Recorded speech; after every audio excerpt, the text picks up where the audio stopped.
Bismillahirrahmanirrahim. Assalamualaikum warahmatullahi wabarakatuh. Waalaikumsalam warahmatullahi wabarakatuh. Selamat siang, salam sejahtera untuk kita semua. Yang saya hormati Mas Diar dan juga Pak Radit atas waktunya. Terima kasih banyak, gitu ya. Dan juga mahasiswa dan mahasiswi teknik biomedis. Ini angkatan pertama Mas Diar, gitu ya. Teknik Oh, biomedis. angkatan pertama ini jadinya. Iya. Institut Teknologi Telkom Purwokerto. Oke. Pertama puji syukur ya kehadirat Allah Subhanahu wa taala yang telah melimpahkan kita kesehatan gitu ya, kesempatan sehingga kita dapat bersilaturahim bertemu yang hari ini untuk sharing sebetulnya ya, sharing saling berkenalan gitu ya, terutama bagi kami gitu yang merupakan prodi baru untuk bisa melihat lebih banyak sudut sebetulnya gitu ya. Karena dari teknik biomedis sendiri itu kan bisa dikatakan prodi baru. Saya dulu masih ingat itu ketika saya ngambil S2 itu baru muncul SK untuk pendirian S1 teknik biomedis gitu ya, untuk PTN pada waktu itu gitu. Nah, berarti kan kalau tidak salah berarti UNER gitu ya, termasuk mungkin ITB dan ITS adalah generasi-generasi pertama seperti itu. Nah, tentu saja salah satu hal yang patut untuk menjadi concern gitu ya adalah di profil lulusan ya daripada teknik biomedis itu, karena itu menjadi salah satu hal yang akan sangat banyak ditanyakan sebetulnya gitu ya dari mahasiswa pun dari mungkin stakeholder yang lain-lain. Sebenarnya teknik biomedis itu apa dan larinya kemana gitu ya. Nah, salah satu program gitu ya, salah satu program dari Prodi adalah untuk memberikan awareness ya, awareness gitu. Apalagi sekarang ini ada kampus Merdeka gitu ya, Merdeka Belajar, di mana nanti mahasiswa sendiri akan menentukan gitu ya arahnya kemana gitu ya. Nah, kalau kebetulan mungkin saya izin share gitu ya.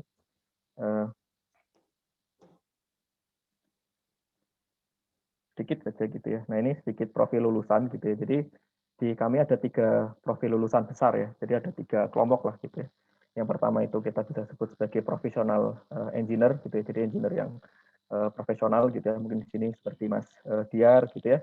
Atau mungkin bisa di Omron, bisa di Siemens, ataupun di perusahaan-perusahaan yang lain sebetulnya ya gitu, yang mungkin skillnya ada elektronya atau ada programmingnya gitu. Saya itu juga nggak ada masalah karena memang teknik itu kan backgroundnya itu kan critical thinking dan problem solving gitu ya, dan punya skill-skill tertentu gitu.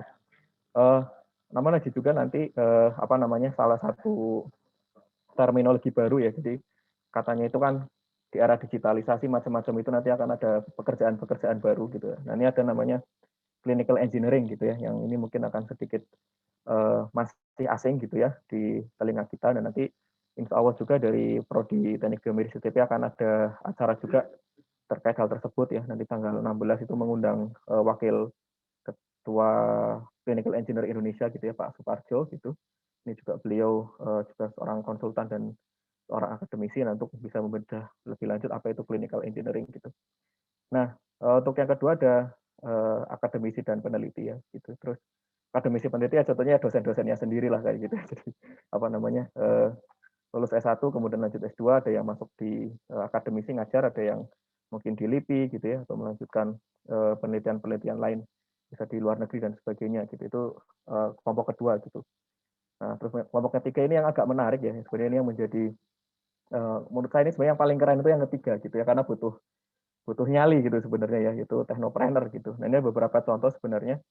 Nah, ini levelnya sudah lumayan bagus ya, jadi ada Nala Genetics gitu ya, dan juga Nusantics ya. Jadi kalau misalnya Mas dan Mbak ingin agak kepo lebih dalam tentang ini, bisa lihat di YouTube-nya Pak Gita Wirjawan ya. Jadi di YouTube-nya Pak Gita Wirjawan itu kan beliau seorang yang juga concern terhadap teknologi dan juga mencintai ilmu pengetahuan ya, terutama di molekuler dan sebagainya gitu. Nah, ini ada 2 katakanlah mungkin bisa dikatakan startup gitu ya, yang karena kita memang dunia digital. Nah, ini mereka berani untuk mengambil ranah ini gitu. Ini sesuatu yang cukup luar biasa gitu ya, di mana dan memang ketika diwawancara biomedical engineering sendiri bisa menjadi sebuah pilar ya dalam kelompok ini. Jadi kita bicara genetika, kita bicara bioteknologi, macam-macam gitu ya. Bahkan salah satu CEO-nya bilang, yang kerja siapa? Yang kerja biomedical engineering, seperti itu gitu. Nah, pada kesempatan kali ini gitu ya, kita kedatangan tamu yang matur nuwun sekali Mas Diar atas waktunya gitu ya. Jadi nanti kita akan melihat mungkin kulik-kulik sebentar ya gitu. Jadi ada tentang apa namanya cerita mungkin historis macam-macam. Nanti saya serahkan ke Pak Radit secara moderator gitu ya. Tapi intinya kita akan melihat sebuah apa ya pandangan atau sisi bagaimana menjadi seorang profesional engineer gitu ya, atau cerita tentang dunia profesional engineer gitu ya. Karena kita harus memperkenalkan semuanya gitu ya, dan nanti Bapak Ibu Mas dan Mbak sendiri yang menentukan gitu ya. Di keluarga saya sendiri pun ada juga paman saya ya gitu. Jadi paman saya itu ada yang jadi professional engineer. Nah, itu pas awal ya sebenarnya sama saja ya, namanya orang berproses itu kan pasti ada apa namanya? Ada perjuangannya gitu ya. Misalnya kalau mau jadi akademisi atau peneliti, mungkin goal terakhirnya kan secara ini ya, secara apa namanya fungsional mungkin profesor, tapi untuk ketika masih mudanya kan agak struggle gitu ya.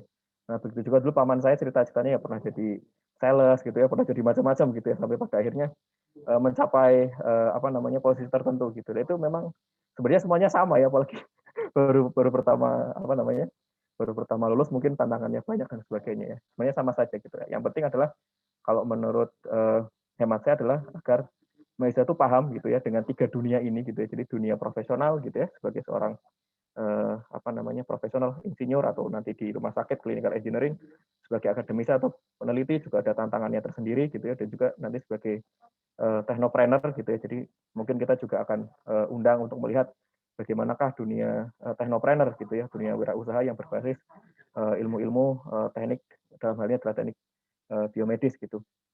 Mungkin itu saja dari saya. Jadinya adalah sebuah perkenalan sebenarnya. Jadi memang judulnya sharing dialog gitu ya. Jadi bukan apa namanya orasi ilmiah gitu ya atau debat terbuka gitu, tidak ya. Jadi memang judulnya dialog dan sharing session gitu ya. Kita punya apa namanya ya, ini kakak kalian ya, kakak ideologis lah bahasanya, karena sama-sama di teknik biomedis ya. Mungkin Anda bisa cari tahu ini kok udah belajar matematika, belajar biologi lagi gitu, ini gimana ini, apa nggak puyeng ya misalnya seperti itu.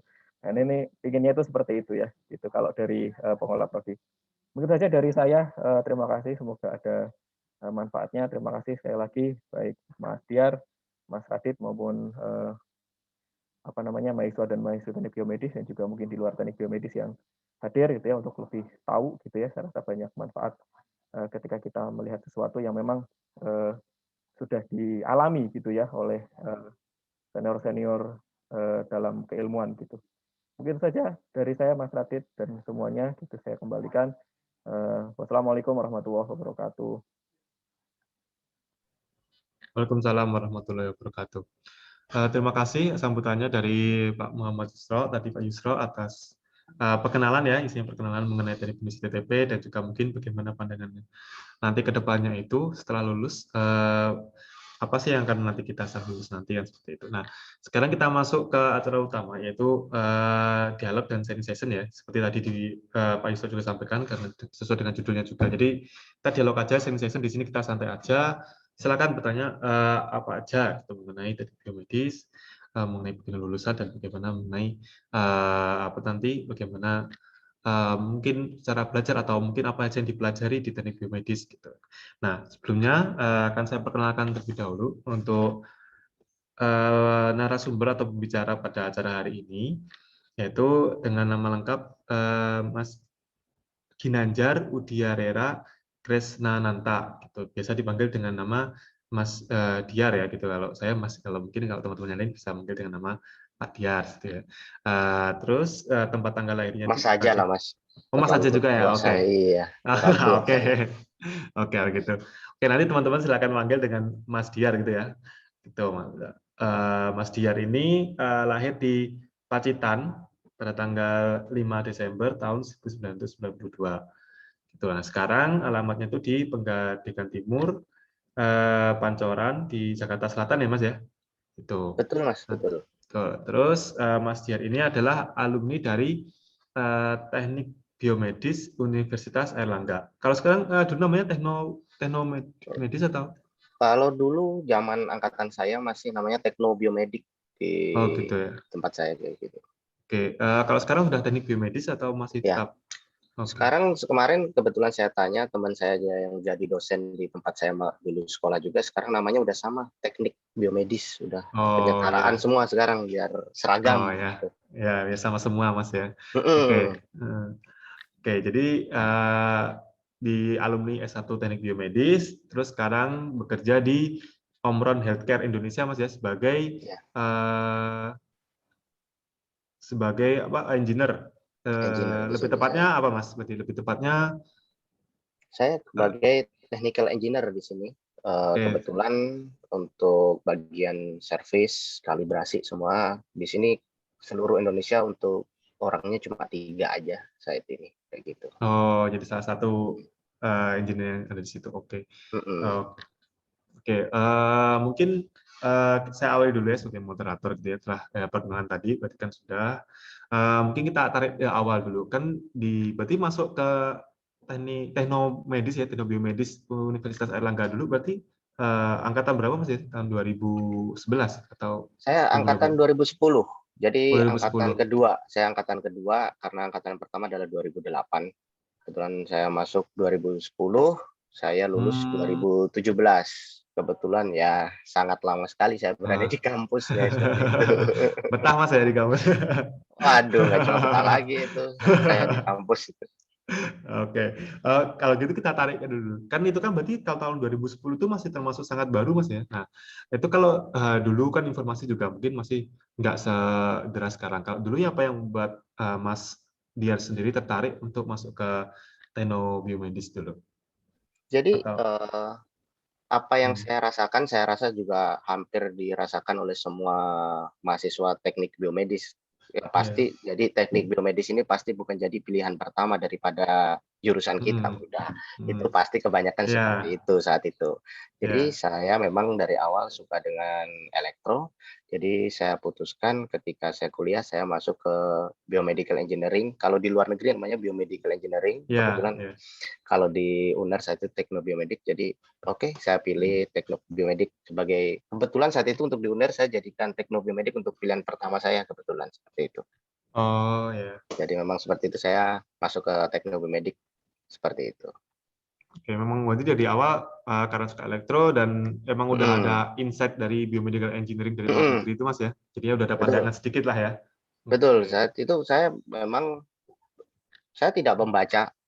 Jujur saja saya tidak membaca. Oh saya nanti bekerja seperti apa tidak membaca. Baru Hmm. kemudian ketika semester 8 ya berarti semester 8 saya udah mengerjakan skripsi Tugas saya akhir baru ya. membaca, baru sadar itu semester 8 meskipun saya lulus juga semester 14 ya seperti itu. Jadi semester 8 saya itu baru cari, oh ternyata jurusan teknobiomedik atau teknik biomedis ini memang di dunia saat ini memang sangat-sangat dibutuhkan sekali seperti itu. Bisa saya share screen ya? Apa Oh, gimana? iya silakan Mas kalau ada mau dipresentasikan silakan. Oke, Tadi saya lupa boleh. menawari ya, langsung tanya aja. Gak Silakan apa. kalau mau ada yang dipresentasikan. Kebetulan screen. Oke,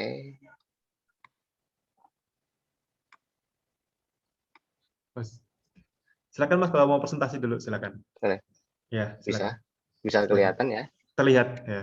Oke, kebetulan saya ada udah memang beberapa kali sama juga dialog seperti ini. Jadi saya rundown untuk slide-nya mungkin sama aja.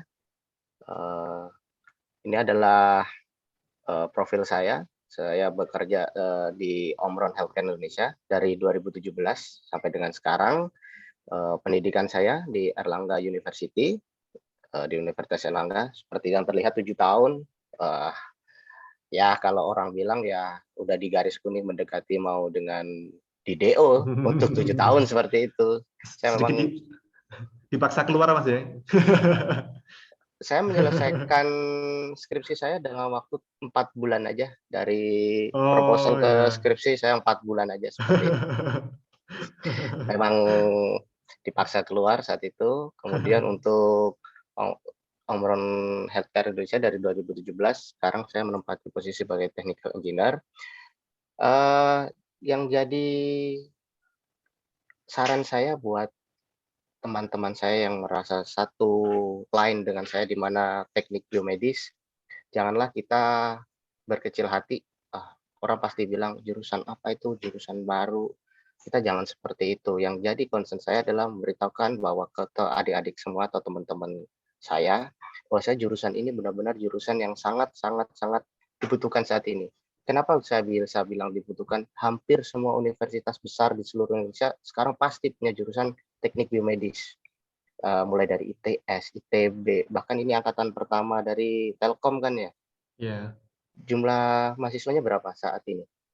32.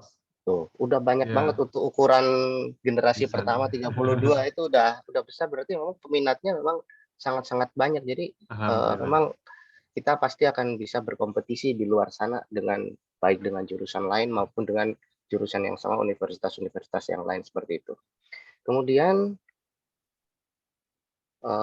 apa sih biomedical engineering? Sering banget itu orang bertanya tentang apa sih teknik biomedis. Jadi memang kita di teknik biomedis ini kita diharapkan bisa mengaplikasikan ilmu yang kita dapatkan, kemudian kita aplikasikan memberikan solusi terhadap kehidupan healthcare di seluruh dunia, baik itu di obat maupun di alat-alat medisnya, dengan menciptakan new device and equipment untuk kehidupan yang lebih baik. Jadi memang kalau kita ditanya belajar apa aja, seperti kata Mas Yusron tadi, memang kita belajar dari semua mata kuliah seperti itu kan. Jadi memang ya seperti kita belajar dari A sampai Z, tapi memang dari mana kita belajar banyak ini menjadikan keuntungan juga buat kita sebagai lulusan teknik biomedis. Di beberapa perusahaan alat kesehatan sekarang sudah tidak mencari lagi misalnya jurusan, oh kita cari jurusan untuk produk spesialis, kita cari jurusan biologi. Tidak, mereka langsung cari, oh kita langsung cari untuk lulusan langsung biomedical engineering. Untuk technical engineer seperti Om Ron langsung biomedical engineering seperti itu. Kemudian kalau dilihat nanti saya kerjanya seperti apa ya di kedepannya nanti, kan ini jurusan baru, jangan-jangan nanti begitu saya lulus, saya bingung kerjanya seperti apa. Tapi menurut beberapa penelitian memang dari tahun 2016 sampai dengan 2020 ke 26 nanti diprediksi peningkatan untuk serapan tenaga kerja dari lulusan teknik biomedis ini sekitar 7%, yang itu merupakan angka terbesar dari semua pekerjaan yang ada. Karena memang saat ini yang apalagi dalam sekarang kondisi COVID-19 pasti technical engineer sangat dibutuhkan sekali oleh dunia kan seperti itu. Ini saya ngambil data dari bts.government, bisa kita lihat bahwasanya mereka menyerap tenaga kerja lebih dari 42.400. Itu hanya data yang terekam di Amerika, seperti saja di luar negeri. Pasti data-data yang ada di Indonesia pasti kita istilahnya pasti ikutan berlari lah dengan data-data yang ada di luar seperti itu. Jauh sekali dibandingkan dengan pekerjaan-pekerjaan yang lain. Kemudian untuk physical growth-nya kita sendiri. Jadi kan ada, kalau dulu kita pas di SMA atau di SMP kan kita belajar ada permintaan, ada pemasaran seperti gitu kan. Nah, permintaan untuk medical kan pasti terpenuhi ketika jumlah dari populasi dunia meningkat. Semakin banyak populasi dunia kan pasti semakin banyak dalam tanda kutip orang yang sakit pasti tambah banyak. Pasti juga untuk healthcare atau alat medisnya pasti juga lebih banyak juga. Bisa kita lihat dari data sangat jauh sekali untuk market di pasaran. Nah, ini kesempatan buat kita untuk kita semua lulusan teknik biomedis mengisi lini-lini dari perusahaan medical equipment. Kalau dari sudut pandang saya sebagai yang tadi kan ada 3 tadi seperti yang dijelaskan Mas Suron, ada yang swasta, ada yang entrepreneur, Akademis, yang satu akademis dan kalau ini kan yang dari swasta seperti itu. Pasti peluangnya sangat besar sekali, apalagi kita di market Asia, yang di mana market Asia ini memang wah penduduknya memang sangat luar biasa banyak dan kita memang berada di zona-zona untuk daerah-daerah berkembang, negara-negara berkembang. Kan seperti kita tahu Indonesia juga lagi gencar sekali untuk penyediaan peralatan medis. Dengan semakin Indonesia demand-nya banyak sekali untuk peralatan medis, otomatis investor atau perusahaan medis pasti makin banyak, makin menjamur untuk dia pengen bikin kantor cabang di Indonesia. Nah itu kan pasti tugas kita, pasti di situ nanti butuh yang namanya technical engineer, atau nanti namanya produk spesialis, atau nanti namanya juga butuh buat marketing dan lain sebagainya, seperti itu. Nah, ini dari data kondisi saat ini, seperti kita lihat, investasi yang masuk ke Indonesia untuk healthcare, dunia healthcare sangat-sangat besar. Pasti ini sangat membuka sekali berbagai macam lapangan pekerjaan, dan memang di dunia yang sudah makin modern seperti ini ya memang pekerjaan makin terkotak-kotak, dalam artian ketika suatu perusahaan butuh suatu lowongan ya pasti menginginkan yang benar-benar berfokus ketika kuliah, benar-benar berfokus ke dalam pekerjaan tersebut. Nah, seperti itu. Sangat besar potensi kita untuk ketika lulus nanti. Ini adalah yang growth-nya, pertumbuhan dari healthcare sendiri di Indonesia. Jadi setiap tahun, ini data di 2018, bisa kita lihat, saya kebetulan searching beberapa bulan yang lalu, untuk marketnya sendiri untuk healthcare itu kita naik 13%. Bisa kita lihat semuanya kalau ada dental produk, ada untuk ortopedik, pendengaran, consumable bisa obat-obatan, dan diagnostic imaging. Kalau dulu di teknik biomedis UNER, kebetulan kita kebagi menjadi dua bidang minat. Ada yang elektromedis, yang satunya kebagian untuk biomaterial. Untuk biomaterialnya ini, kalau di teknik biomedis UNER dulu, jadi dia lebih ke implan gigi, implan tulang, ada juga untuk jaringan saraf, kita bikin jaringan tisu saraf, kemudian pembuluh darah buatan, seperti itu. Jadi memang lapangan pekerjaannya memang sangat-sangat terbuka lebar sekali. Terus nanti kan seperti kita tahu untuk COVID-19 kan pastilah semua industri turun. Terus nanti gimana nih kalau kita nanti sekarang kita masuk teknobiomedik, terus kita lulus, pas kita lulus COVID-nya ternyata masih terus ada, gimana? Oh ternyata dunia healthcare adalah satu-satunya dunia bisnis di mana mereka justru malah growth.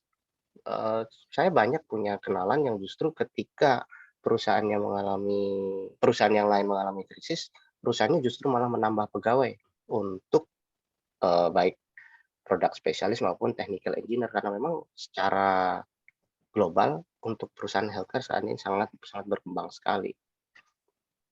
Dan bisa kita lihat kalau menurut Teknavio, accelerated-nya percepatan pertumbuhannya sampai dengan 20%. Dan pertumbuhannya untuk 2020 tahun kemarin itu sekitar 18,9, hampir 20% juga. Memang sangat besar sekali nilai market untuk healthcare saat ini, seperti itu. Kemudian nanti kalau saya sudah lulus kerja di mana ya Mas? Kayak gitu. Oh tenang aja, dari 10 perusahaan medis terbesar di dunia, ini hanya 2 yang tidak ada di Indonesia. Itu pun mereka ada di saat ini paling dekat, mereka punya headquarter di Singapura. Kebetulan untuk healthcare ini kan kalau di peraturan di Indonesia dikerjakan oleh distributor. Distributor nanti pasti juga ngambil jurusan dari teknik biomedis juga untuk beberapa tempat vital seperti technical engineering juga, seperti itu. Jadi memang dari 10 juga ini, dan mereka tidak ada yang mengalami defisit daripada tahun sebelumnya, daripada tahun 2018. Bahkan mereka semua hampir rata-rata naik semua secara nilai budget penjualannya, seperti itu. Udah itu aja dari saya.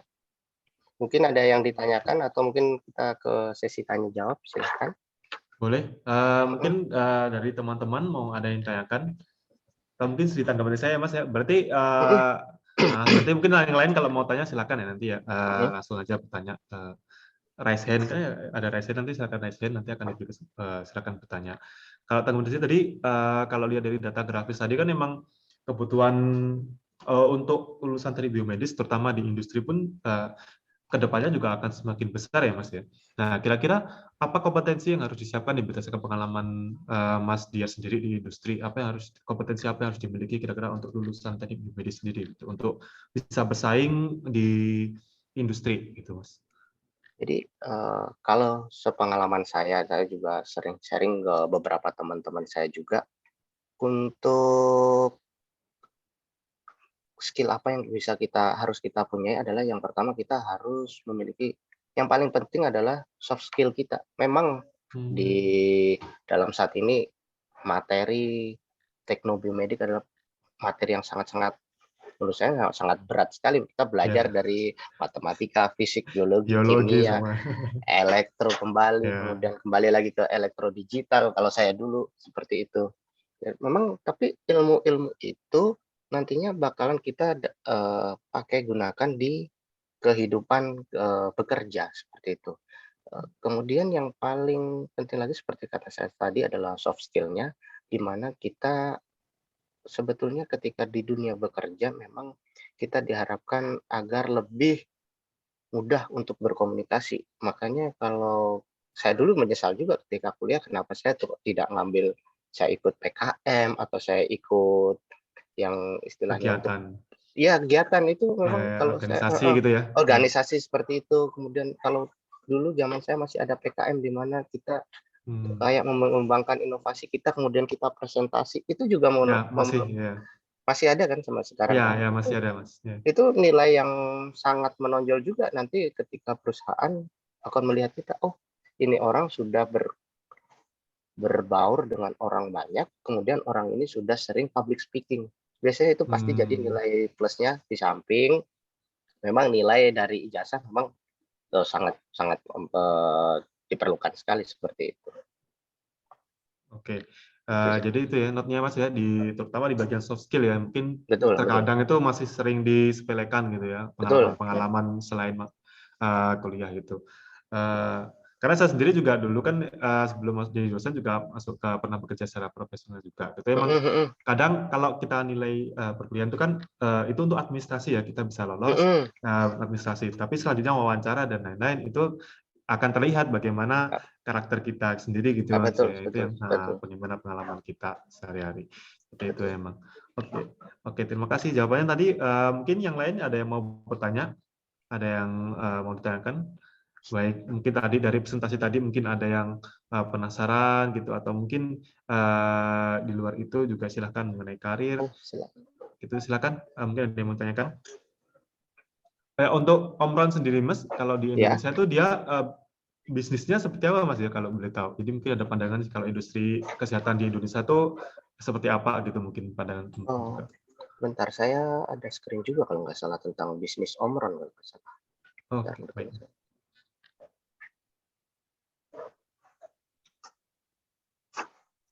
Ini nih lanjutannya tadi. Jadi untuk saat ini memang ini data per 2019. Jadi Om Ron itu kita ada Om Ron Group di mana kita ada beberapa sektor industri yang memang dipegang oleh Om Ron. Dan ternyata selama 2019 berarti itu kan sebelum COVID tuh. Memang yang sangat berkembang sekali memang dari healthcare ya, dibanding dari industri, sosial sistem maupun komponen elektronik yang lain seperti itu. Jadi memang saat ini dunia healthcare ini berkembangnya sangat pesat sekali. Mulai dari dulu aja sekarang mulai banyak dijual segala oximeter yang bisa di jam tangan seperti itu. Itu kan pasti nanti ke depannya perusahaan-perusahaan besar mungkin nanti Siemens atau Philips juga bakal bikin alat-alat yang portable seperti itu. Itu kan berarti lapangan pekerjaan lagi untuk kita sebagai lulusan teknik biomedis seperti itu. Dan untuk di Om Ron sendiri, Om Ron itu sebenarnya untuk penjualan alatnya itu kecil, alat-alat kecil aja, tidak seperti yang kalau misalnya General Electronic kan dia jual MRI, dia jual tomografi seperti itu. Kita itu alat-alat kecil aja. Yang kita jual kebetulan yang memang sangat diketahui pasar memang kita market leader untuk tensimeter, BPM Ya, tensimeter blood seperti pressure itu. Mas ya. Ya, Ya, blood pressure kita memang market leader ya. untuk di seluruh dunia kebetulan seperti itu. Oh, iya. Tapi kita masih ada jual untuk beberapa produk lain, ada PCM untuk timbangan, TENS ini buat alat pijat elektronik, kemudian IFT ini termometer telinga, kemudian kita juga jualan untuk nebulizer. Memang dari data 2019 saja separuh lebih memang penjualan kita memang lebih banyak untuk tensimeternya. Kemudian saya di Omron kerjanya kan tadi sebagai technical engineer. Pekerjaan saya meliputi ada beberapa aspek, ada servis dan kalibrasi untuk peralatan customer, bisa dari rumah sakit, bisa juga dari customer end user. Nah, kita kan di seluruh Indonesia bisa kebayang kan alat yang dijual tadi dari data sebelumnya aja udah sekian banyak tensimeter yang dijual ke pasar, dan sedangkan kita aja untuk di Omron sekarang aja saat ini untuk technical engineer-nya aja cuma 3 seperti itu. Jadi ini kan sebenarnya memang lapangan pekerjaan yang masih terbuka, ruangnya masih banyak lagi. Kita ke depannya aja saya kurang tahu ya kalau perusahaan alat medis yang lain. Kalau di Omron sendiri aja kita pasti nanti akan expand ke daerah-daerah ibu kota provinsi yang lain seperti itu. Karena kan kalau dikirim ke kita aja bertiga udah keteteran, kewalahan, apalagi kayak gitu kan pasti. Nah, ini kan akan buka pekerjaan yang lain. Kemudian selain servis dan kalibrasi, saya juga bertanggung jawab untuk training distributor kalau ada produk baru, install peralatan medis di rumah sakit. Kemudian kita juga setiap tahunnya, nah ini setiap tahun kita visit ke rumah sakit juga untuk kalibrasi. Nah, sebenarnya kalau berarti kalau ada pertanyaan, berarti lulusan teknik biomedis cuma bekerja ke perusahaan swasta aja dong, Mas? Ternyata tidak juga. Selain jadi kalau di peraturan regulasi di Indonesia menyebutkan perusahaan alat medis atau prinsipal dia tidak bisa menjual langsung ke outlet atau ke end user atau customer langsung. Dia harus mengikuti aturan, yang menjual adalah distributor seperti itu. Nah, berarti kan tambah lagi tuh pekerjaan yang sebelumnya cuma perusahaan alat medisnya, kemudian sekarang kebuka lagi untuk distributornya. Sangat banyak sekali seperti itu. Sedangkan biasanya saat misalnya kayak seperti Omron itu dia aja punya 3 distributor, apalagi perusahaan besar yang lain yang Jerman atau yang Belanda Philips, dia punya banyak sekali distributor dan distributornya tersebar di setiap provinsi, biasanya seperti itu. Itu kan pasti, apalagi ada aturan juga menyebutkan di Indonesia bahwasanya setiap distributor wajib memiliki engineer. Nah, itu kan berarti peluang yang peluang lagi yang sangat besar untuk kita. Selain itu, selain di prinsipalnya, kemudian distributornya, ada lagi teman saya juga ada beberapa yang kerja langsung di rumah sakit, baik rumah sakit pemerintah daerah maupun rumah sakit swasta juga ada. Kemudian mereka juga ada yang jadi technical engineer. Kemudian kalau ada yang mau lanjut S2, ada juga nanti yang langsung jadi manajer juga ada juga teman saya yang seperti itu. Kemudian selain rumah sakit, masih ada lagi nih, belum selesai, masih ada lagi nanti badan kalibrasi. Jadi kan alat medis itu kan butuh kalibrasi tuh yang ada di rumah sakit. Nah, biasanya rumah sakit menyerahkan ke pihak ketiga untuk kalibrasi. Nah, biasanya untuk yang mengkalibrasi juga itu juga technical engineer juga seperti itu. Jadi jangkauannya memang sangat luas sekali untuk pekerjaan kita. Apalagi di era tahun ini presiden kita kan rencananya mau nambah tuh jumlah rumah sakit. Otomatis bertambahnya jumlah rumah sakit, ya pasti butuh engineer dong di rumah sakit itu. Rumah sakit pasti banyak sekali. Itu kalau yang sebagai technical engineer, belum tadi yang jadi sebagai dosen juga, Ya, ada kelas. juga praktisi yang bisa penelitian juga. Saya punya beberapa teman yang sampai sekarang juga melakukan penelitian di luar negeri ada. Kebetulan kan kalau sekarang nyari beasiswa, kita searching di sosmed, oh beasiswa ini langsung gampang. Kalau zaman mungkin tahun 90-an dulu harus nyari di koran dulu atau gimana seperti itu. Kalau Kalau sekarang kan mudah informasinya lebih sekali mudah diakses ya. Ya, betul, ini sangat mudah mudah sekali sekali ya. diakses. Tinggal mau atau enggak aja sekarang kan. Kalau sekarang mah mau, kalau udah mau pasti bisa sih. Sekarang banyak Iya, sekali soalnya sekarang untuk beasiswa-beasiswa baik dalam maupun luar negeri luar seperti itu. negeri. Kemudian pekerjaan saya selanjutnya mengikuti identifikasi isu-isu tentang alat apa aja, alat on-road, kemudian untuk solusinya seperti apa. Kemudian untuk yang terakhir ini saya rasa semua technical engineer pasti seperti ini, yaitu kita berkoordinasi dengan manajemen secara reguler. Kemudian kita pasti punya project, kita laporkan project kita seperti apa dan achievement kita seperti apa. Yang sering saya pengen sampaikan ke teman-teman itu yang paling penting ada reporting project status, di mana ketika kita udah kerja nanti misalnya kerja dimanapun seperti itu, kita sebaiknya berpikir kreatif bagaimana kita menciptakan suatu project. Jadi selain kita bekerja, kita ciptakan project apa buat perusahaan kita seperti itu.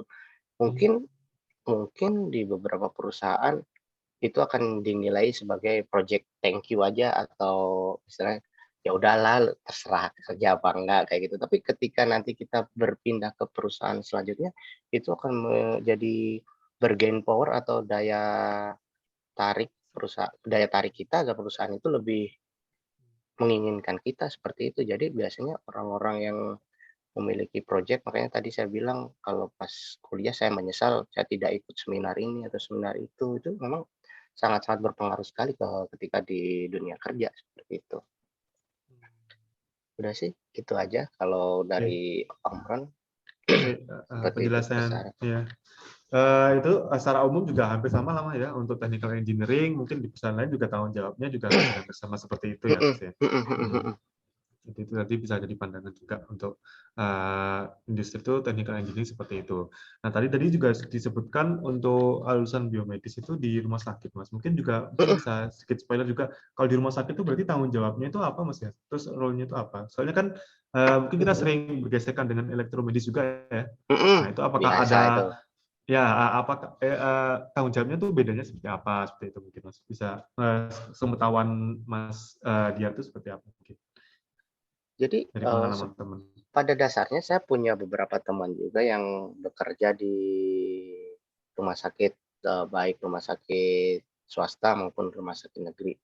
Pada dasarnya memang kita saat ini terkena aturan dari pemerintah bahwasanya untuk teknisi di rumah sakit negeri haruslah dari ATEM, Politeknik Ya, Elektromedis, seperti itu kan. ya.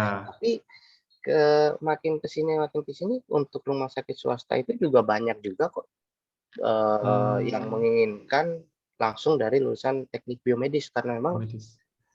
karena memang ya mungkin mereka melihat kita lebih berpotensi untuk mengisi posisi itu karena memang dari segi kurikulum pun berbeda memang. Ya. Memang dari segi kurikulum berbeda dan biasanya secara soft skill pun juga berbeda. Memang lebih bagus kita dari universitas seperti itu. Karena memang saya punya teman satu, dia begitu lulus S1 teknik biomedis, dia lanjut juga langsung ke S2 teknik biomedis yang kebetulan dia S2-nya di UNER. Dia langsung bekerja saat itu kalau nggak salah saat ini dia bekerja di Rumah Sakit Kasih Ibu Bali. Dia langsung jadi manajer untuk utilize healthcare device-nya langsung. Jadi dia langsung membawahi beberapa atom juga di situ. Ya. Dan saya tanya semalam ke dia ternyata tidak cuma membawahi atom, tapi juga membawahi untuk beberapa lulusan teknik biomedis yang ada di yang lulusan dari yang ada di rumah sakit yang lulusan dari universitas juga seperti itu. Jadi sekarang memang sudah mungkin dalam tanda kutip eranya sudah bergeser seperti itu. Iya. Jadi tidak perlu khawatir kita nanti bergesekan dengan atom atau apa seperti itu. Kita pasti punya istilahnya, kita punya karpet merah untuk jurusan kita kok, tenang aja kayak gitu. Oke, terima kasih jawabannya lagi. Mungkin yang lain ada yang mau ditanyakan lagi mengenai ini karir teknik biomedis ya, atau mungkin yang lain di luar itu mungkin pengalamannya kuliah di UNER atau seperti apa, mungkin ada yang mau ditanyakan? Aduh, kalau Silakan. tanya kuliah ke UNER ke saya, kuliah saya sangat lama sekali, banyak sekali pengalaman saya di sana. Itu bisa share pengalaman kan, Mas? Oh, silakan. Ini ada M. Saldi Dermawan ya, salah satu mahasiswa dari ini juga. Kebetulan dia ketua himpunan teknik biomedis juga, Mas Dia. Oh ya, Silakan ya, Saldi. silakan Mas Aldi. Baik, suaranya terdengar, Pak? Siap, terdengar. Baik, bismillahirrahmanirrahim. Assalamualaikum warahmatullahi wabarakatuh. Waalaikumsalam Sebelumnya, warahmatullahi wabarakatuh. selamat siang dan salam sejahtera untuk kita semua. Perkenalkan, nama saya Muhammad Saldi Darmawan, mahasiswa Teknik Biomedis Institut Teknologi Telkom Purwokerto. Baik, sebelumnya saya ucapkan terima kasih kepada Bapak Raditya yang telah memberikan kesempatan kepada saya dan juga Pak Diar yang telah memaparkan materi yang begitu sangat luar biasa dan bermanfaat untuk kami sebagai mahasiswa teknik biomedis khususnya. Nah, adapun pertanyaan saya yang pertama itu terkait dengan Bapak yang kuliah teknik biomedis yang masih terbilang baru pada saat itu, yang masih angkatan baru, yaitu lulusan 2017, yang dimana teknik biomedis itu masih sedikit di universitas. Nah, bagaimana itu peluang Bapak atau pengalaman Bapak mencari pekerjaan di tahun tersebut? Kemudian pertanyaan yang kedua yaitu perusahaan, fakta-fakta yang terjadi pada saat ini, yang dimana perusahaan-perusahaan lain yang mengalami penurunan berbanding terbalik dengan healthcare atau alat-alat kesehatan ini malah mengalami peningkatan yang begitu signifikan. Nah, pertanyaan saya yang kedua ini tentang kami sebagai mahasiswa jika ingin membuat inovasi-inovasi atau alat-alat kesehatan yang dapat membantu masyarakat untuk apapun itu yang berkaitan dengan alat-alat kesehatan yang membantu masyarakat pada masa pandemi ini, bagaimana peluangnya untuk kami sebagai mahasiswa untuk membuat inovasi tersebut. Terima kasih, Pak. Oke, terima kasih atas pertanyaannya, Saldi. Silakan Mas Diar mungkin untuk menanggapi pertanyaan dari Saldi. Oke, saya tanggepin yang pertama, gimana saya ketika lulus ya langsung kerja atau gimana seperti itu. Ya, pengalaman mencari kerja gitu ya. Pengalaman mencari kerja ya. Jadi dulu saya itu lulus bulan Desember 2000, saya lulus Januari 2017. Kemudian saya diterima di Omron bulan Mei 2017, berarti sekitar Januari, Februari, Maret, April, Mei, sekitar 5 bulan. Dan memang jujur saja Omron ini adalah perusahaan pertama yang saya apply seperti itu. Jadi memang dari situ bisa kita simpulkan bahwasanya memang peluang kita itu banyak sekali, dan rata-rata teman-teman saya yang pertama kali mengapply ke perusahaan healthcare memang juga langsung diterima juga, karena memang stigma saat itu, kan kalau 2010 berarti otomatis teman-teman saya lulus di 2014-2015 ya. Mereka stigma saat itu sudah mulai bergeser ketika orang-orang biasanya mencari lulusan untuk technical engineer untuk dari atom, mereka mulai berpikir lebih baik kita cari dari yang institut ataupun universitas, karena memang secara kurikulum berbeda dan juga secara pola berpikir memang juga berbeda juga, karena kita diajarin lebih banyak tentang biologi, kimia, fisika, bahkan kalau saya dulu ada namanya fisika medis, ngitung jumlah debit darah ya itu memang sangat susah sekali, kan berarti kayak gitu punya daya tawar juga, sangat punya daya tawar ke kita, makanya rata-rata teman saya juga langsung dapat pekerjaan. Yang enggak sudah dapat pekerjaan biasanya bukan karena tidak dapat, tapi karena mereka ingin meneruskan untuk kuliah lanjut lagi untuk ke S2 seperti itu. Kemudian kalau yang pertanyaan yang kedua, gimana apa tadi? Ketika COVID-19 semua trennya semua perusahaan turun, tapi kenapa untuk healthcare pasti naik? Memang kondisinya memang seperti itu. Kalau saya sendiri dari internal kita di Omron, secara budgetnya untuk berjualan naik, targetnya pun naik, dan target yang naik itu juga ter-achieve juga, terpenuhi juga. Dan bahkan ketika mungkin kalau perusahaan yang lain di tengah-tengah pandemi ngepotong beberapa karyawan, kita justru malah menambah karyawan di sini. Di sini kita tambah saat itu untuk penjualan online. Apalagi sekarang zamannya sudah online semua.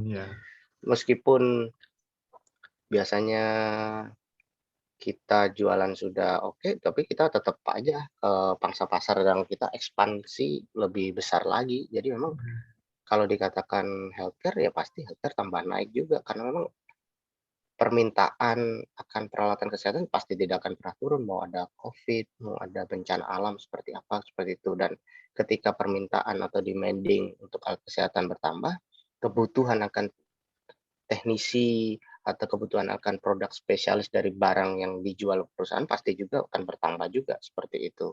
Jadi memang untuk lulusan teknologi medik di masa-masa seperti ini memang sangat-sangat tidak perlu khawatir. Kemudian yang ketiga, untuk membuat alat yang berguna di masyarakat. Kalau saya dulu ketika berkuliah, saya untuk skripsinya kebetulan saya membuat deteksi SPO2 sama ECG yang nanti datanya bisa dikirim ke aplikasi Android saat itu. Jadi memang untuk kedepannya, menurut hemat saya, pandangan saya, alangkah baiknya ketika kita mau menciptakan alat untuk masyarakat, kita menciptakan alat yang memang benar-benar sangat dibutuhkan untuk masa-masa krusial seperti ini, untuk misalnya untuk COVID-19, dan kalau bisa menyasar langsung ke daerah-daerah, sehingga data-data yang terkumpul di daerah bisa kita satukan, sehingga kita bisa membuat statistik. Nah, statistik seperti ini bisa kita laporkan baik melalui jurnal ilmiah atau apa yang nantinya mungkin akan dibaca oleh mungkin pihak kampus bisa, atau mungkin nanti daripada profesor-profesor yang dalam tanda kutip sudah punya nama, tentunya kita pasti akan dibantu oleh mereka seperti itu. Apalagi kalau profesor atau dokter yang memang se-inline dengan kita, pasti mereka sangat care banget dengan jurusan yang baru seperti ini, kayak itu. Jadi pasti nggak usah perlu takut untuk merasa ditinggalkan yang senior-senior seperti itu. Kayak gitu. Iya, sekarang itu artinya emang kolaborasi Mas. Jadi ketika ada yang menarik ya kita kolaborasi aja gitu. Kenapa harus berangkat sendiri-sendiri untuk malah mereka. Bahkan kalau dulu ketika zaman saya kuliah, di beberapa teman saya dapat pendanaan juga dari sponsor seperti itu. Nah, nanti ketika misal dapat pendanaan sekian dari sponsor, kemudian kita terikat kontrak sama sponsor tersebut, perusahaan tersebut, biasanya mereka tidak menginginkan alat kita, tapi mereka menginginkan perusahaan mendanai penelitian kita, kemudian ketika lulus nanti mereka ikut ke perusahaan untuk sekian tahun misalnya seperti itu. Jadi apalagi kalau zaman udah makin banyak, zaman kayak gini kita lihat di berita semua perusahaan udah upload semua perkembangan perusahaan di sosmed, ada lomba apa sekarang udah diupload di Instagram, seperti itu juga memang udah sangat membantu sekali seperti itu. Mungkin Mas Aldi ada tanggapan atau yang kurang jelas? Silakan Saldi. Baik Pak, untuk jawabannya sudah sangat jelas. Terima kasih Pak. Ya, sama-sama Mas Aldi. Oke, terima kasih atas pertanyaannya dan jawabannya tadi. Mungkin yang lain ada yang mau ditanyakan lagi mengenai ini materi acara Temantan hari ini ya. Dari Pak Yusro mungkin ada tanggapan Pak Yusro? Ya, baik. Terima kasih Mas Diar ya atas pemaparan yang luar biasa. Saya ada 3 pertanyaan, nggak apa-apa ya Mas Diar ya? Monggo silakan. Monggo Ya, silakan. jadi saya tadi waktu Mas Diar bercerita tentang rekrutmen, setahun yang lalu ketika pendirian biomedis itu kami yang ngobrol-ngobrol gitu ya, diskusi dengan perusahaan namanya Formulatrix. Mungkin banyak Formulatrix gitu ya. Karena kan walaupun tidak bergerak dalam bidang healthcare, tapi skill-skillnya kan hampir sama itu ya. Hampir sama, betul. Ya, hampir sama gitu. Nah, senada dengan Mas Diar ya. Jadi tadi disampaikan kalau dari sana itu ya memang kita butuh skill ya. Jadi butuh skill, hard skill seperti itu. Tapi bagi mereka itu orang yang mempunyai soft skill sama kalau di sana sama bahasa Inggris gitu misalnya ya. Bahasa Inggris sama soft skill itu penting gitu. Jadi di ITT pun ITTP sini juga sama ya. Jadi memang kita mendorong mahasiswa untuk punya soft skill tadi ya. Mas Diar juga sudah mengamini bahwa dulu agak nyesel nih nggak ikut macam-macam gitu ya satu sisi dan betul banget itu. Menyesal sekali saya dulu itu. Dan termasuk bahasa Inggrisnya juga baiknya ketika lulus ya sudah lumayan lah ya gitu. Itu menjadi nilai yang sangat plus. Nah, pertanyaan saya mungkin sebagai pengelola prodi ketika dapat fresh graduate atau apa gitu ya, mungkin sekedar masukan, ada gap nggak sih Mas? Gap antara hasil profilnya lulusan akademik gitu ya dengan apa yang diinginkan oleh perusahaan. Itu kira-kira gapnya apa gitu. Karena kan biasanya kan ya kayak orang mau nikahan gitu ya, kita kan didik anak kita seperti ini, tapi ternyata calon mertuanya tingginya begitu gitu. Sedangkan kita kan mendidik anak kita kan sesuai dengan apa yang kita percaya gitu kan. Nah, mungkin ternyata kebutuhan di Omronnya lain gitu. Nah, itu mungkin satu. Terus yang kedua, saya ingin bertanya apakah di Omron itu ada divisi R&D ya, jadi research and development gitu. Jadi misalnya kalau di misalnya Pak Radit ini kan bikin deteksi invasif misalnya seperti itu.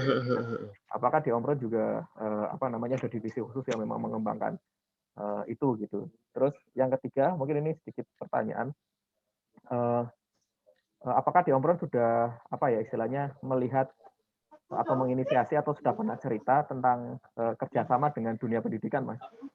Entah itu magang gitu ya, atau entah itu ada ya sekarang kan ada MBKM kan gitu ya. Jadi, adanya link and match gitu ya antara industri sama ini dan sebagainya. Apakah Omron sudah membuka itu gitu? Karena Formula Plus kan waktu itu jawabannya kan belum dan mungkin mereka baru kepikiran ketika ada manajer dari Amerika ini oke nih gitu. Apakah Omron sudah membuka kesempatan itu gitu. Kalau di Telkomsel misalnya dengan Telkom kan dekat, itu kan pasti udah bisa masuk ke situ. Nah, kalau di dunia Omron sendiri gitu, apakah sudah bisa membuka kesempatan itu gitu? Mungkin itu saja Mas dari saya gitu ya. Matur nuwun Mas Radit. Oke, terima kasih atas pertanyaannya Mas Yusro. Silakan Mas Dian. Jadi tadi yang pertama pertanyaannya ada gap apa enggak ya kalau nggak salah ya. Ada industri, kebutuhan industri dengan yang kurikulum di perkuliahan gitu. Perkuliahan seperti itu. Jadi kalau saya merasa selama ini saya juga sering diskusi dengan teman-teman dari segi skill dalam saat ini maksudnya pengetahuan akan elektro atau pengetahuan akan product knowledge, biasanya mereka tidak ada masalah sih. Ya justru yang jadi dalam tanda kutip kekurangan kita sebagai bangsa Indonesia pada umumnya adalah kita kekurangan kemampuan untuk berbicara berbahasa Inggris seperti itu. Karena memang ketika kita sudah bekerja di perusahaan ataupun badan kalibrasi ataupun rumah sakit, kita pasti ketemu dengan banyak sekali orang, di mana banyak orang itu biasanya sekarang kita sudah harus melakukan penggunaan bahasa Inggris. Jadi memang saya sendiri merasa ketika saya masuk yang saya kurang adalah kemampuan saya dalam bersosialisasi dan berbahasa Inggris seperti itu. Kemudian untuk yang kedua tadi pertanyaan tentang apa ya? R&D, apa ada divisi khusus untuk R&D di Omron Indonesia sendiri? Untuk divisi R&D di Indonesia, Om Rosmi. Untuk R&D sendiri, jadi kalau di perusahaan, saya kan perusahaan Jepang seperti ini, untuk R&D-nya langsung dari Jepangnya sana. Kecuali nanti misalnya kita kedepannya menemukan troubleshoot dari alat yang udah ada nih. Biasanya kita bisa laporan langsung kepada atasan atau kita email langsung ke pabrikan seperti itu. Itu pun pasti akan menambah nilai plus dari kita. Oh, orang Indonesia hebat ya, bisa tahu alat kita kekurangannya dari apa, seperti itu. Dan saya juga beberapa kali mengikuti dialog dengan beberapa orang dari luar juga, yang kebetulan mereka sama-sama di Omron juga. Mereka itu dalam tanda kutip heran banget dengan kemampuan technical dari orang Indonesia. Nggak hanya di Omron, di rata-rata semua perusahaan-perusahaan luar negeri pasti kayak luar negeri yang healthcare pasti kayak gitu. Mereka pasti mikir, saya aja yang orang luar belum tentu, padahal belum tentu bisa untuk melakukan apa yang orang Indonesia bisa, seperti itu. Jadi memang sangat-sangat kita itu sebenarnya sangat-sangat hebat banget seperti itu. Kemudian yang ketiga tadi apa industri dengan apakah di Omron itu sudah membuka peluang untuk bekerjasama dengan akademis? Kalau yang ini memang kita sudah, Mas, untuk membuka dengan dunia-dunia pendidikan. Kebetulan kita sering untuk ngasih seminar di UI juga ada.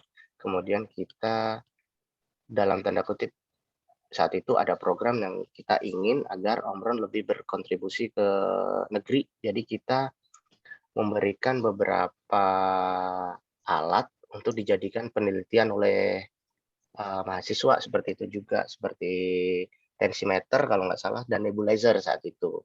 Kemudian kita juga dalam bidang pendidikan, kita juga ada salah satu proyek dari kita juga yang memberikan bantuan timbangan untuk sekolah-sekolah di daerah Indonesia Timur sana. Karena kalau seperti kita tahu, stunting atau dalam tanda kutip mohon maaf kurang gizi sangat banyak sekali kan di daerah-daerah Indonesia Timur. Nah, kita berkontribusi untuk memberikan timbangan dan satu termometer untuk sekolah-sekolah agar siswa SD dan SMP ini bisa terekor dengan bagus berat badannya sehingga mereka bisa menjaga pola makannya seperti itu. Seperti itu. Oke, terima Mungkin kasih. ada lagi. Bagaimana Pak Yusro? Mungkin ada tanggapan tadi dari jawaban dari Mas Diar. Terima kasih. Berarti untuk yang kayak seperti ternyata saya agak sedikit kurang. Yang magang-magang belum berarti ya Mas ya? Misalnya kerja di mana gitu ikut itu. Oh iya, magang belum. Oh, magang bisa Mas di kita. Bisa, bahkan pertama kalinya magang itu tahun ini kebetulan ada juga salah satu mahasiswa dari ITB saat itu magang di sini seperti itu.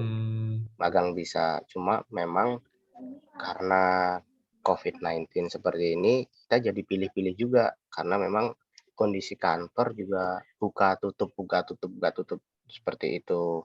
Jadi biasanya meskipun diterima magang juga paling juga online juga seperti dari web lah jauh seperti itu, nggak bisa datang ke kantor juga untuk saat ini. Karena memang kondisi saat ini nih perusahaan saya seminggu masuk, seminggu libur seperti itu. Bahkan ada perusahaan di Medtronic itu dia masih full untuk tidak masuk kantor.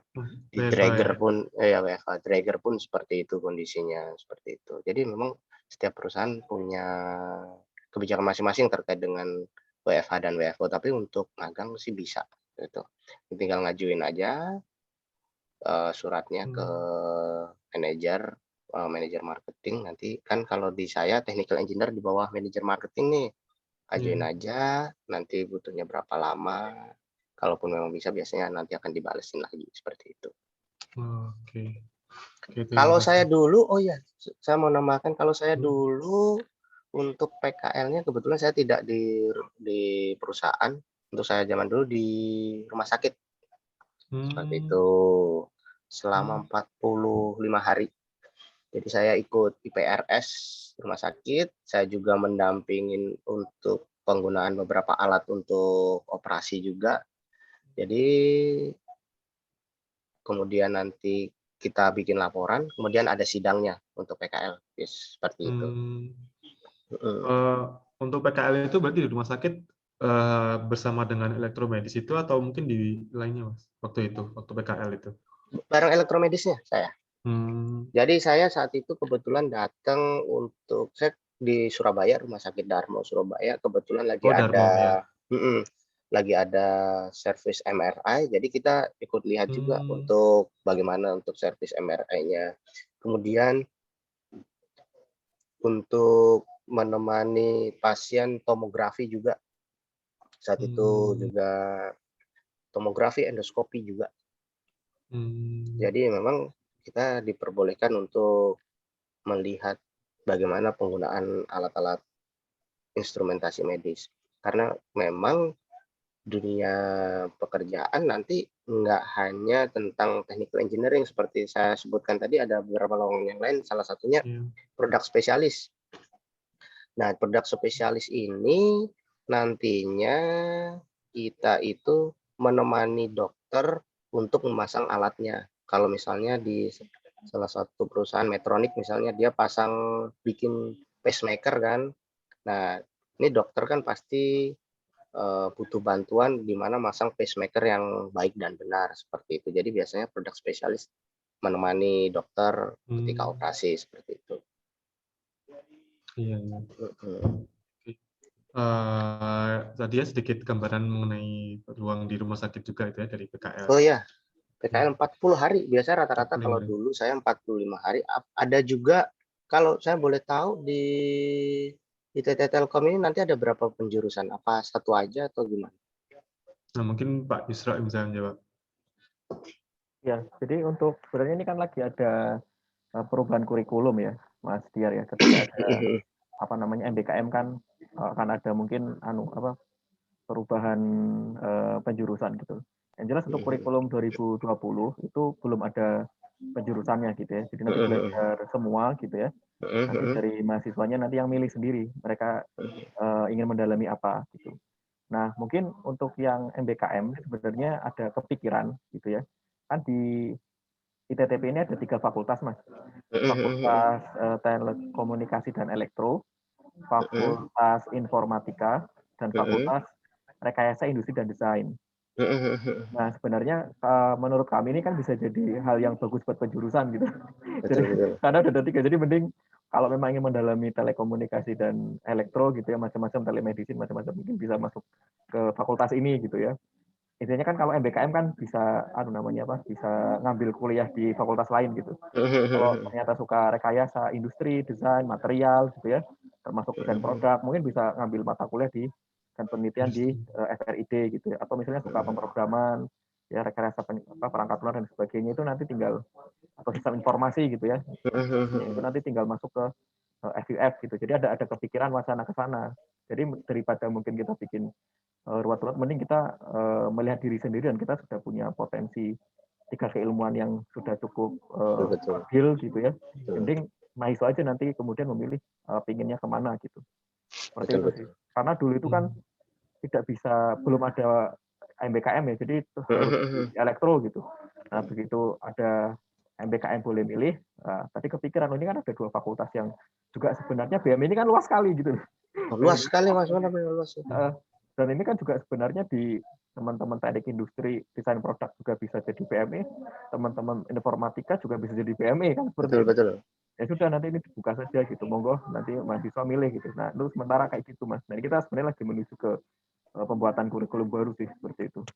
Iya, memang kalau saya juga baru ingat juga dulu kalau saya zaman kuliah memang dari semester 1 sampai semester 4 itu juga kita masih belajar semua gitu, dari ya kita mulai lagi belajar fisika, kalkulus, dasar semua ya. Dasar semua itu seperti itu yang saya juga pusing itu. Kemudian nanti ketika semester 5, masuk semester 5 kita kalau dulu mulai penjurusan. Kebetulan kalau di UNER penjurusannya itu ada 2 saat itu. Jadi kita bisa milih nih kuliah apa aja. Ada 2, salah satunya itu elektromedis, yang satu biomaterial. Kalau elektromedis ya seperti saya yang lebih banyak ke elektronya. Kemudian kalau untuk material seperti saya bilang tadi ada yang bikin implan gigi, ada yang bikin saraf buatan, ada yang bikin bone filler juga untuk tulang. Jadi mereka bolongin tulangnya kucing, kemudian tulangnya tikus, kemudian diisi dengan bone filler ini, kemudian dilihat pertumbuhan tulangnya seperti apa. Ada juga bikin salah satu teman saya juga bikin kantung darah juga ada juga. Jadi kantung darah yang antibakteri seperti itu. Memang jadi sangat luas juga, apalagi zaman ketika udah masuk ke 2020 di mana telemedicine pas sangat-sangat berkembang sekali. Ini udah potensi yang besar juga buat kita. Udah sekarang kan banyak sekali di Indonesia Halodoc, YesDoc, seperti itu. Itu juga potensi juga kalau kita misalnya ngambil jurusan jaringan dan IT seperti itu, udah pasti istilahnya makanan kita lah untuk jurusan seperti itu kok. Untuk mereka juga pasti langsung ambil untuk teknik biomedis sudah. Dalam artian kalau teknik biomedis yang pertama udah sesuai, yang kedua ketika untuk IT-nya udah pasti bisa, untuk biologi pasti dapat juga, dan untuk elektronya, untuk alatnya juga pasti dapat. Jadi di dalam tanda kutip paket lengkap lah kita itu seperti itu. Ya, terima kasih insight tadi untuk startup ya, terutama sekarang startup lagi berkembang ya. Berkembang sekali kalau itu. Jadi Sayang kalau jurusan startup yang ngambil teknik elektro atau teknik informatika, sayang sekali mereka. Bukannya saya mendiskreditkan karena saya jurusan juga, karena memang kalau ditanya cara gunainnya gimana, pasti mereka nggak tahu. Sistem kerjanya gimana, mereka pasti nggak tahu. Kita yang tahu. Jadi kita punya bargain power-nya di situ. Saya kemarin tuh sempat baca, lupa di mana gitu. Lebih baik perusahaan itu mengambil yang sejurusan tadi, misalkan teknik biomedis, terus dia memberikan investasi untuk mengajari di informatika atau codingnya. Itu akan lebih murah daripada orang informatika suruh belajar tentang biologi atau tentang fisika gitu. Akan lebih investasinya itu akan lebih mudah seperti itu. Karena sekarang kan kalau belajar coding lebih mudah ya, di mana-mana juga ada gitu. Ada trainingnya juga banyak sekali sekarang, gitu kan. Kan apalagi sekarang kalau di bidang perusahaan, perusahaan lebih menginginkan orang yang dalam tanda kutip udah matang untuk ditempatkan di perusahaannya. Apalagi kalau dia misalnya jadi technical engineer untuk alat medis, tapi dia misalnya lulusan elektro murni seperti itu. Kemudian ada kandidat yang lain, ada biomedical engineer langsung. Pasti dia lebih milih langsung biomedical engineer atau teknik biomedis. Karena memang udah sejalur, udah nggak perlu ngajarin lagi. Nanti kalau misalnya ada customer atau distributor minta training, orang teknik biomedik udah pasti tahu, pengaruhnya ke tubuh seperti apa alatnya, kemudian penggunaannya seperti apa, garis besarnya seperti apa alatnya, pasti udah langsung tahu seperti itu kan. Iya, karena memang di bidang biologi kita udah dapat, di elektronik pun juga udah dapat gitu udah kan dapat. ya. Bahkan kalau saya dulu ada kimianya juga sih. Iya sama. Iya, yang saya juga nggak lulus harus ulang 2 kali itu kuliah. Jadi kebetulan Pak Yusro ini ya kimia. Ya. Oh, Pak Yusro kimia. Jadi bagus. Hebat dong Pak Yusro saya. Ya, multi talent Pak Yusro ini. Avatar ya. Jadi ya, saya sering bilang ke teman-teman itu, kalau misalnya saya lulus IPK saya jelek, berarti nanti saya nggak bisa kerja kayak teman-teman saya yang IPK-nya bagus seperti itu. Itu salah juga seperti itu. Jadi jangan kita minder dengan IPK kita. Bukan berarti yang IPK-nya bagus nanti dikalahin juga bukan. Karena semuanya nanti tergantung dengan soft skill kita seperti itu. Ketika kita interview, kemudian bagaimana kita menyampaikan apa yang kita ingin ungkapkan, pasti itu nanti akan jadi nilai tersendiri dari setiap perusahaan yang akan menerima kita, seperti itu.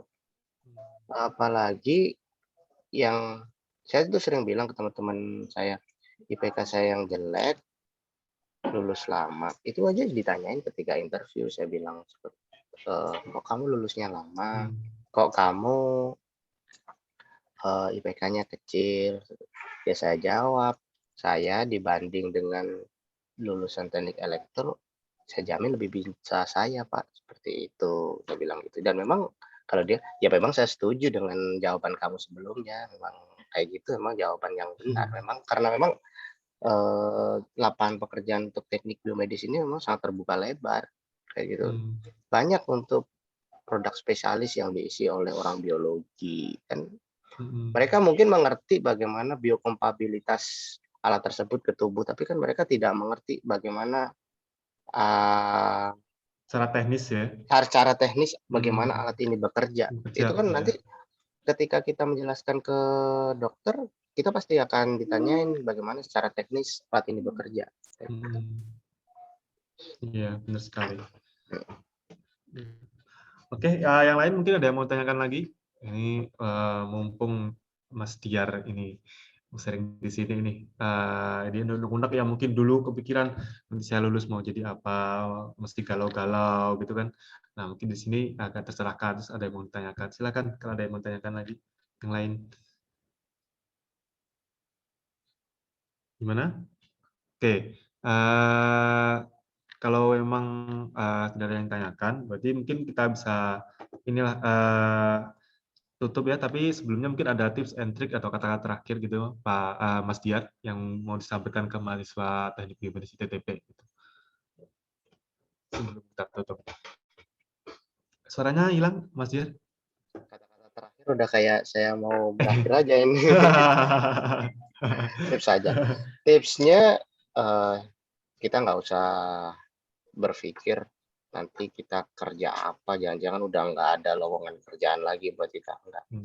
Lulusan teknik biomedis pasti dicari sama perusahaan-perusahaan, baik perusahaan dalam negeri maupun luar negeri, karena memang pemerintah saat ini memang kan katanya buka investasi kan, memang untuk investasi peralatan medis memang sangat besar sekali, apalagi secara jumlah juga yang saya bilang tadi untuk rumah sakit swasta juga tambah banyak, di mana satu rumah sakit pasti nggak cuma butuh 1 atau 2 teknisi alat medis, pasti banyak sekali butuhnya, seperti itu. Jadi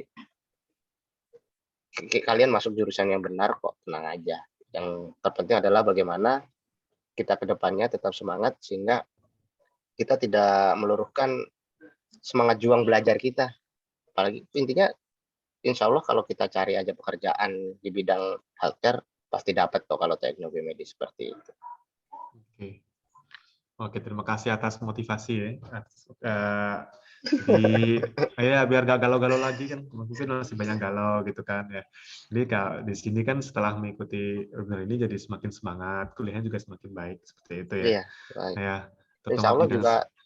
insya Allah juga tambah baik karena memang orang juga pasti kalau tanya nih lulusan mana, PT Telkom, oh orang udah pasti tahu, oh pasti bagus lah jurusannya, udah pasti bagus lah kualitas dari dosennya, seperti itu. Jadi memang itu nanti ketika kita interview akan jadi nilai plus juga dari kita sendiri. Oh kuliahnya di mana, IPK-nya berapa, oh bagus nih, ya udah kita ambil aja ini, seperti itu.